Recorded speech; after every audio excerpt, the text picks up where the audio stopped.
കോള അത് തന്നെ, വേറെ വ്യത്യാസമില്ല. ഒരു കോള നമ്മുടെ ഇതുണ്ടല്ലോ, കറക്റ്റ് പറയാന്നുണ്ടെങ്കിൽ കൊക്കക്കോള ഇല്ലേ, ആ ഒരു ടേസ്റ്റ് ഫീൽ ചെയ്യുന്നുണ്ട്. അല്ല പെപ്സിയുടെ ടേസ്റ്റ് ഒന്നും ഫീൽ ചെയ്യുന്നില്ല. കൊക്കക്കോളേൻ്റെ ഒക്കെ ചെറിയൊരു ഫീൽ ഉണ്ട് കേട്ടോ. സംഭവം കൊള്ളാം.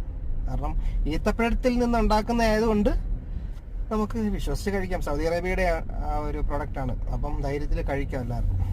വേറെ ഇതിനകത്ത് നോ ആഡർ ഷുഗർ കാര്യങ്ങളൊക്കെ കൊടുത്തിട്ടുണ്ട്. ഇതിൻ്റെ ബാക്കിയുള്ള കാര്യത്തിലോട്ട് നമ്മൾ ഉള്ളടക്കത്തിലോട്ട് പോകുന്നില്ല. എന്തായാലും സാധനം കൊള്ളാം കേട്ടോ. ഒരു കോളയുടെ ഒരു ചെറിയൊരു ടേസ്റ്റുള്ള ഒരു നല്ലൊരു അത്യാവശ്യം കൊള്ളാവുന്ന ഒരു പ്രൊഡക്റ്റായിട്ട് തോന്നുന്നു.